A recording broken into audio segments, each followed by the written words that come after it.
और चुनावी चर्चा में बीजेपी में 2 फाड़ 4 फाड़ 8 फाड़ जो भी होने वाला है, जो भी हो रहा है, और बगावत, बड़ी बगावत इसकी बात कर रहे हैं। सब तरफ बगावत है, चाहे मध्य प्रदेश हो, चाहे राजस्थान हो, चाहे छत्तीसगढ़ हो, वो तो साफ दिखाई दे रहा है। हर जगह के मुख्यमंत्रियों को किनारे लगा दिया गया है। आप देख रहे हैं, पूर्व मुख्यमंत्री हो या मुख्यमंत्री हो, वो सब कुछ देख रहे हैं। लेकिन उसके साथ साथ जो शासन प्रशासन को मजबूती से काम करना चाहिए वो भी तो नहीं है, और यहीं पे डाउनफॉल दिखाई देता है। जरा आपसे समझूं प्रोफेसर रविकांत जी, राहुल गांधी की नीति, रणनीति और उसके आगे क्या दबी कुचली हुई दिखाई दे रही है बीजेपी अभी यहाँ पे?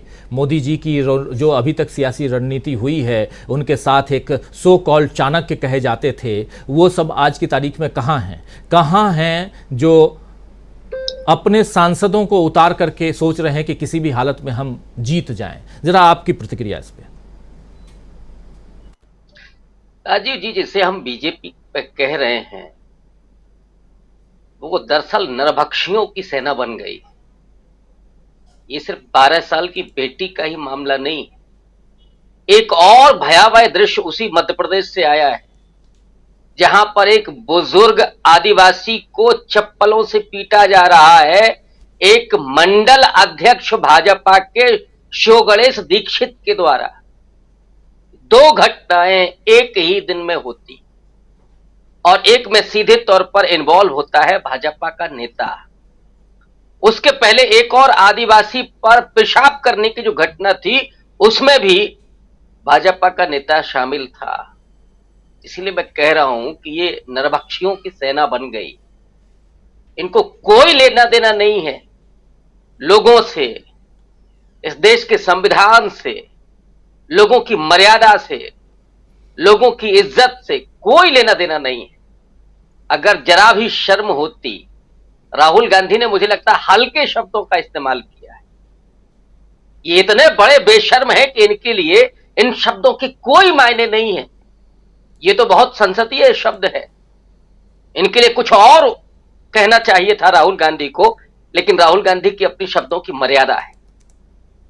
मणिपुर जल रहा है कितने दिन से, केवल 19 थाने बचे हैं मणिपुर में, बाकी सारे के सारे अशांत घोषित हो गए हैं। लेकिन मोदी जी लगे हुए हैं चुनाव दर चुनाव रैलियों में, भाषण। केवल कांग्रेस को आपको कोसना है, कोसिए भाई, वो राजनीतिक प्रतिद्वंदी है आपके।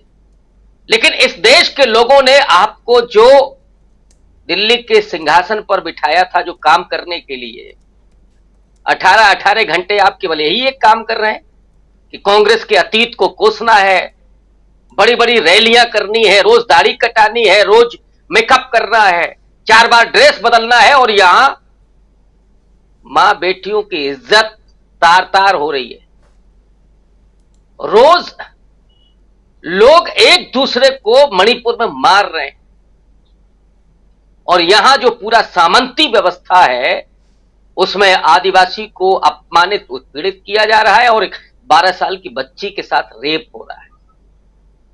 ये 21वीं शताब्दी के भारत में हो रहा है, जिसमें वो नारा जिसकी तरफ इशारा किया राहुल गांधी ने कि हमने महिलाओं को आरक्षण दिया,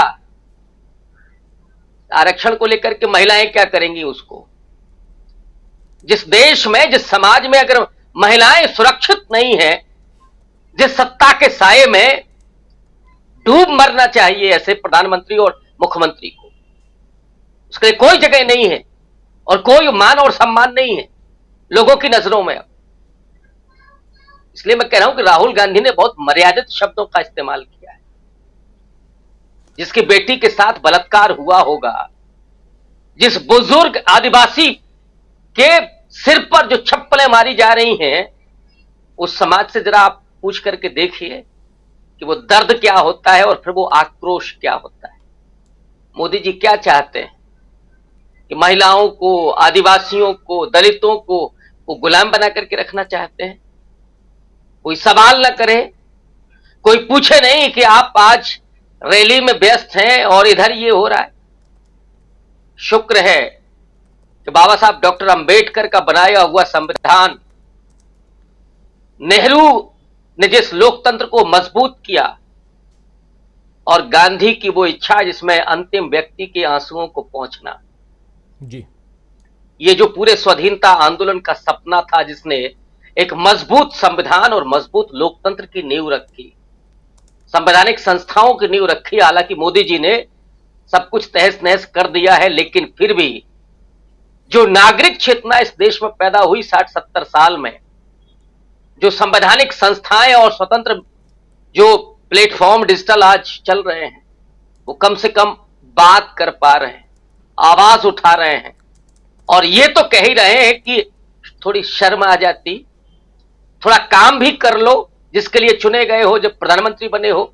इसके लिए नहीं हो कि केवल आपको रैलियों में भाषण देने हैं और बड़ी बड़ी लफाजियां करनी है। बिना तारीख के महिला आरक्षण बिल हमने पास करा दिया, इसकी कोई मीनिंग नहीं है।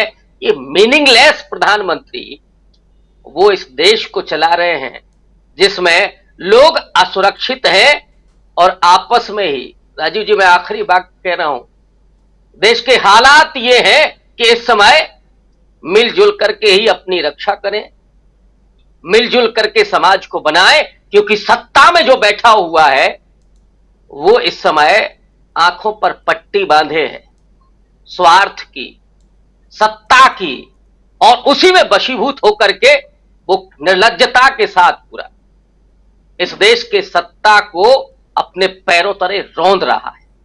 इसलिए मैं कह रहा हूं कि लोगों को अपनी और अपने समाज की रक्षा स्वयं करनी होगी और सौहार्दपूर्वक रहना में खासकर जो हम देखें, और ये विधानसभा चुनाव में जिसकी बात लगातार राहुल गांधी कर रहे हैं, एक बड़ा मुद्दा बनता हुआ दिखाई दे रहा है। डेफिनेटली देखिए, पूरी जो बीजेपी की जो पॉलिटिक्स है वो हिंदुत्व के आधार पर, लेकिन उसके भीतर वो सोशल इंजीनियरिंग करते हैं, जिसको मैं बार बार कहता हूं कि भाजपा कभी हिंदुत्व के बलबूते चुनाव नहीं जीतती। वो ओबीसी और दलितों में भी जिस तरह से विभाजन करती है, ऐसा कभी नहीं हुआ था। अति पिछड़े पर सबसे ज्यादा वो कंसंट्रेट करती है। और इधर उत्तर प्रदेश के लिहाज से अगर आप देखें या मध्य प्रदेश में देखें तो नॉन जाटाओ दलित पर उनका फोकस होता है, और ये जातियां बीजेपी के साथ जुड़ी हुई हैं। सवर्ण जो मतदाता है वो कितना भी कुछ भी हो जाए, मुझे नहीं लगता है कि 2% से ज्यादा उसमें बदलाव आ सकता है। वो आज भी भारतीय जनता पार्टी को अपनी पार्टी मानता है और स्वाभाविक तौर पर उसका वोट वहीं जाएगा। हाँ, जो प्रोग्रेसिव लोग हैं वो जरूर कांग्रेस पार्टी, राहुल गांधी इनकी तरफ देख रहे हैं, तो वो हमें लगता है कि सवर्ण पॉलिटिक्स से बहुत मुतमईन होंगे नरेंद्र मोदी। लेकिन शिवराज सिंह चौहान को मार्गदर्शक मंडल की तरफ भेजने की जो तैयारी हो रही है, उसकी एक बड़ी वजह यह है कि नरेंद्र मोदी ही एकमात्र ओबीसी चेहरा रहना चाहते हैं। वो भले ही बाद में ओबीसी बने हों, लेकिन उनको सिर्फ अपने ही मुखौटे पर ओबीसी लिखना है, बाकी और नहीं। दूसरी तरफ जहां मैं कांग्रेस की चुनौती देख रहा हूं, बीजेपी अभी इतनी कमजोर नहीं है डेफिनेटली सोशल इंजीनियरिंग के मामले में। राहुल गांधी ओबीसी पॉलिटिक्स की बात तो कर रहे हैं और वो नैरेटिव के स्तर पर बहुत बड़ा काउंटर है, लेकिन जब आपको वोट को एड्रेस कर रहा है तो आपको अति पिछड़े के सवाल को उठाना पड़ेगा। और ये जो अभी विश्वकर्मा योजना आई है, राजीव जी, बहुत साधारण सी भाषा में आप इसको काउंटर कर सकते हैं। विश्वकर्मा योजना में क्या है कि मोची का बेटा सिर्फ मोची होगा, नाई का बेटा सिर्फ बाल बनाएगा, बढ़ई का बेटा सिर्फ बढ़ई होगा। ये क्या है? ये वर्ण व्यवस्था आप लागू करना चाहते हैं? राहुल गांधी को यह कहना चाहिए कि कांग्रेस ने जो ख्वाब दिखाया था वो कि एक किसान का बेटा भी डीएम कलेक्टर बन सकता है। कांग्रेस ने यह सपना दिया था कि एक मजदूर और दलित का बेटा भी वो इंजीनियर, डॉक्टर बन सकता है।